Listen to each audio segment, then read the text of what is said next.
বর্তমানে বাংলাদেশে কি হচ্ছে, ভাস্কর্য নিয়ে সরকারি দল এবং আলেমুলামারা একটা মুখোমুখি অবস্থানে পরিণত হয়েছে, যেটা দেশের জন্য একটা অশনি সংকেত। আমরা দেখেছি আলেমুলামারা কিন্তু তাদের জায়গা থেকে একটু নমনীয় হয়েছে।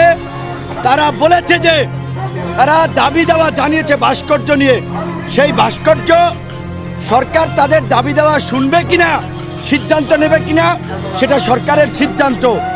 তারপরেও কেন এইভাবে আলেমুলামাদেরকে আবার নির্বিচারে গালিগালাজ করে, কুরুচিপূর্ণ মন্তব্য করে সমাজে ইসলাম ধর্ম বিদ্বেষ ছড়ানো হচ্ছে, এবং এই বিদ্বেষ ছড়াচ্ছে আওয়ামী লীগ, যুবলীগ, ছাত্রলীগ, ক্ষমতাসীন দল।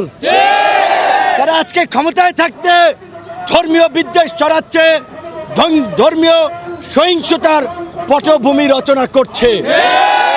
কুষ্টিয়াতে বঙ্গবন্ধুর ভাস্কর্য যেই দুষ্কৃতিকারীরা ভেঙেছে, আমরা তাদের যথোপযুক্ত বিচার চাই। এর সাথে যারাই জড়িত আমরা তাদের বিচার চাই, এবং এই ঘটনার বিচার বিভাগীয় তদন্ত করতে হবে। এই ঘটনাকে উদ্দেশ্য প্রণোদিত ভাবে ঘটিয়েছে কিনা, সমাজের শান্তি শৃঙ্খলা বিনষ্ট করার জন্য, সমাজে একটা সংঘাত ঘটনার জন্য কেউ ঘটিয়েছে কিনা, সেজন্য এই ঘটনাটা বিচার বিভাগীয় তদন্ত আমরা দাবি করছি আজকের এই জায়গা থেকে। এবং গতকালকে যেই শ্রমিকদের উপরে নির্বিচারে হামলা হয়েছে, এখানে একজন মুরব্বীকে দেখেছেন, আমার মায়ের চেয়েও বয়সী বড়, এরকম অনেক মহিলাকে, অনেক নারীকে মারধর করা হয়েছে। পাকিস্তানি হানাদারদের মতো তাদের কাপড় টেনে ছেঁড়া হয়েছে। আমরা ভিডিওতে দেখেছি মাদ্রাসা শিক্ষক, সেই শিক্ষকদের উপরে হামলা চালিয়েছে। আমরা পুলিশ ভাইদের প্রতি একটা প্রশ্ন রাখতে চাই, আজকে আপনি পুলিশের চাকরি করছেন, আপনিও তো কোনো শিক্ষকের ছাত্র, আপনিও তো কোনো শিক্ষা প্রতিষ্ঠান থেকে উঠে এসেছেন, কিভাবে এত পাষণ্ড হলেন যে রাতের অন্ধকারে বয়স্ক মানুষগুলোর উপরে আপনারা হামলা চালালেন? আপনারা উঠিয়ে দিবেন, সরকারের নির্দেশনা ছিল তাদেরকে উঠিয়ে দিতেন, হামলা কেন করলেন? এই হামলার সাথে যারা জড়িত,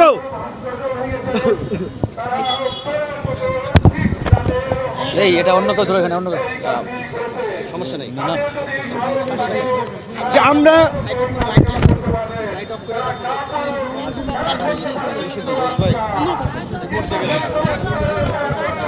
এই যে ঘুমন্ত শিক্ষক, আইনজীবী, ছাত্রদের উপরে নির্বিচারে হামলা চালালেন, আপনারা তো চাইলে তাদেরকে বাসির সিটি দিয়ে উঠিয়ে দিতে পারতেন। আমরা আজকে পুলিশ প্রশাসনকে বলতে চাই, পুলিশের মধ্যেও কিছু অসাধু অফিসার, কর্মকর্তা, কর্মচারী রয়েছে যারা অতি উৎসাহী হয়ে অনেক অনাকাঙ্ক্ষিত পরিস্থিতি ঘটায়।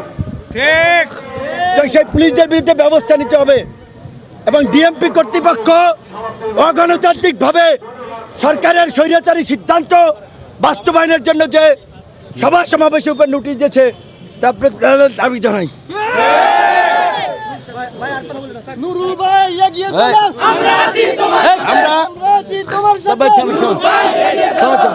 আমরা আবারও আজকের এই সমাবেশ থেকে কুষ্টিয়ায় বঙ্গবন্ধুর ভাস্কর্য যারা ভাঙচুর করেছে, এই ভাঙচুরের সাথে যারা জড়িত তাদের বিচারের দাবি করছি, এবং এই ঘটনার সুষ্ঠু তদন্তের জন্য বিচার বিভাগীয় তদন্ত দাবি করছি। আমরা জানি না কারা ভেঙেছে, কিন্তু আমাদের ধারণা এই সমাজের শান্তি শৃঙ্খলা নষ্ট করার জন্য, দেশে একটা সংঘাত ঘটানোর জন্য পরিকল্পিতভাবে ধর্মীয় উস্কানি দেওয়া হচ্ছে। কাজী এই ঘটনার বিচার বিভাগীয় তদন্ত করতে হবে। প্রেস ক্লাবে আন্দোলনরত শ্রমিকদের যৌক্তিক এবং ন্যায়সঙ্গত দাবি দেওয়া মেনে নিতে হবে। আমরা সরকারের প্রতি আহ্বান জানাই, এই বিজয়ের মাসে শ্রমিকদের যেন আর রাজপথে না নামতে হয়। তাজরিনের শ্রমিকদের ক্ষতিপূরণ, A1BD শ্রমিকদের 11 মাসের বেতন ভাতা দিতে হবে, এবং শিক্ষকদেরকে আমরা শুনেছি গতকালকে তারা শিক্ষামন্ত্রীর সাথে বসেছে। আমরা বলতে চাই, এই শিক্ষকদের দাবি যদি না মানা হয় এবং তাদের উপরে হামলার সাথে যারা জড়িত তাদের বিরুদ্ধে দৃষ্টান্তমূলক ব্যবস্থা না নেওয়া হলে আমরা পরবর্তীতে ছাত্র, শ্রমিক, শিক্ষক জনতাকে নিয়ে বৃহত্তর ঐক্যবদ্ধ আন্দোলন করব। এবং জনগণকে বলবো, আজকে সরকার তাদের ক্ষমতা হারানোর ভয়ে ভীত সন্ত্রস্ত, তারা ক্ষমতা হারানোর ফোবিয়াতে ভুগছে। সুতরাং আপনারা যদি ঐক্যবদ্ধ হন, এই স্বৈর শাসন আর টিকতে পারবে না।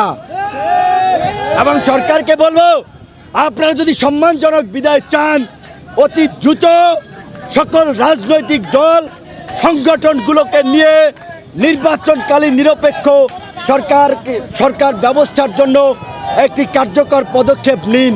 অন্যথায় আপনাদেরকে গণ আন্দোলনের মুখে বিদায় নিতে হবে। কারণ আপনারা যতই তালবাহানা নাটক করেন, আপনারা দেখেছেন আজকে জনগণ কিন্তু ক্ষুব্ধ হয়েছে। আপনাদের প্রতি আর সেই জনসমর্থন নাই, কাজে আপনাদের বিদায় ঘন্টা বেজে গেছে।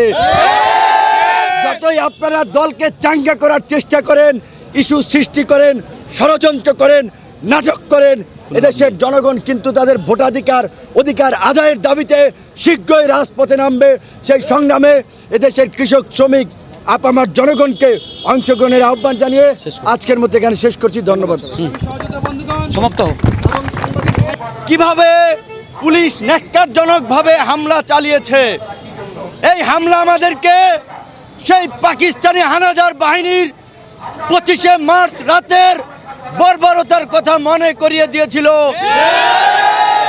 সেদিন দেশের মানুষ ঘুমন্ত অবস্থায় ছিল। সেই ঘুমন্ত নিরীহ বাঙালির উপর পাকিস্তানি হানাদার বাহিনী নির্বিচারে হত্যাযজ্ঞ আক্রমণ চালিয়েছিল।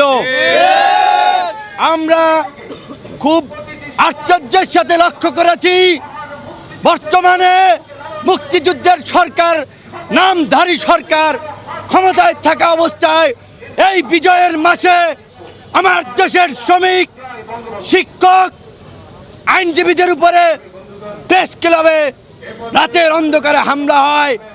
এইটা আমাদের 49 বছরের স্বাধীনতার জন্য লজ্জাজনক ঘটনা।